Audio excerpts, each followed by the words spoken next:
Hey, welcome back to Celtics Post Up. We're going to play a little game of Take Your Pick. Let's just get right after it, guys. First question is, the first half of the season, what was the best feel-good storyline? Was it Isaiah Thomas's return, or was it Isaiah Thomas's return? Wow, that's a tough one. Our guy Max Letterman, a clear fan of IT, Sherrod.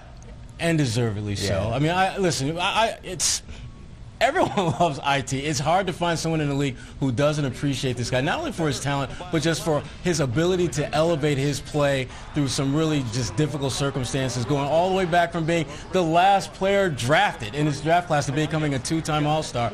And he's just a good feel-good story, and it's great to see him back on the floor. There's no rooting in the press box, but I make an absolute exclusion for Isaiah Thomas because he deserves it. No one was more giving of their time to us as reporters as well, so I selfishly will always have a soft spot in my heart for him. I hope he gives those Nuggets a little something extra. I think they might be bound for the Western Conference Finals. Ooh, Golden State, Denver, Western Conference Finals, IT. Only problem is, I don't think you'll ever see that Brinks truck. That's the sad part about it. Keep hope alive, IT. I know, keep hope alive. Max, what else you got? All right, thanks for ending that on a sad note, because I have some more sad news. I don't know if you guys heard the Mars Opportunity rover. They finally shut the mission down after 14 years. It was only supposed to be a 90-day mission. I want to know, guys, speaking of missions going long, who has outlasted their mission longer in the NBA? Was it Dirk Nowitzki or Vince Carter?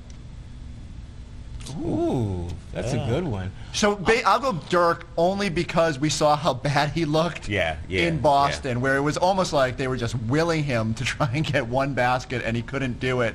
I mean, Vince could have entered the slam dunk contest this year, right? Like, it would have been fun to just see him back out there. Dirk's hung on maybe just a little bit too long, but can you blame him? With Luka and Chris Stapps coming back, like, hey, ride this thing out as long as you want. He could play 5 more seasons. I'm going to go with Vince, just because Vince set a standard of athletic excellence that while he still has a little juice in the tank, he ain't bouncing out the gym like he used to. And that's Father Time saying, job well done, son. Let's take a little walk down here. But again, Vince, great player, has had a great career, but he's just not that dude that we've all fell in love with. It's a different Vince, but a veteran that can still help young players. Yeah. And I give Vince credit, and Dirk too. Vince especially. They adapted their games. They sort of, adapted their roles and they were okay with it. Your boy Allen Iverson, he wasn't okay. From Philly. I know, and Max's guy too. AI did not want to adapt. Yeah, no, he never adapted. That wasn't good. But moving on, speaking of Vince Carter, who do you got? We got Vince Carter's 2000 dunk contest versus everybody else. Who wins?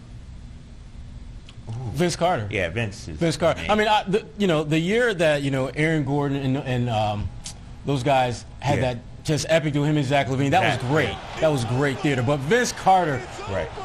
When you think of slam dunk contest, Vince Carter is either your first, second, and probably your third thought as well. Him and Michael Jordan. So Vince. I was just say I kind of, maybe just because it's childhood, I go back to MJ and Dominique Wilkins, and like I'm more nostalgic for those. But like just in terms of pure awesome dunkiness, it's hard. And some of the dunks that Vince did back then would play well today. You know what I mean?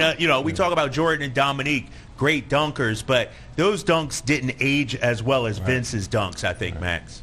I'm with you guys. He kind of ruined the dunk contest. LaVine and Gordon brought it back a little bit, but you're not going to be able to do that stuff again. But finally, last one real quick, guys. Who is your Celtics player Valentine? Ooh, that's a good one. Morris. All right. Mook, because that's the guy that, to me, he's kind of like, you like everyone, but for whatever reason, you really like him, and you don't really know why, but then you start playing like, oh, okay, because he can score, he can rebound, he can defend, he calls people out when they're stepping outside their lane. He's okay. I like that. That's mine. That's some tough love from Mook there, but yeah, I can agree with that. No, I agree with Mook, but I'm going to say Al Horford because no one ever gives Al any love. Nobody gives Al love, and we've seen the last 2 games how great Al is, and I expect him to be great in the postseason, and that's why the Celtics are going to have a deep run because of my guy, Al Horford. Coming up next, we got Brad Wanamaker joining Celtics Post Up. He's seen his minutes increase.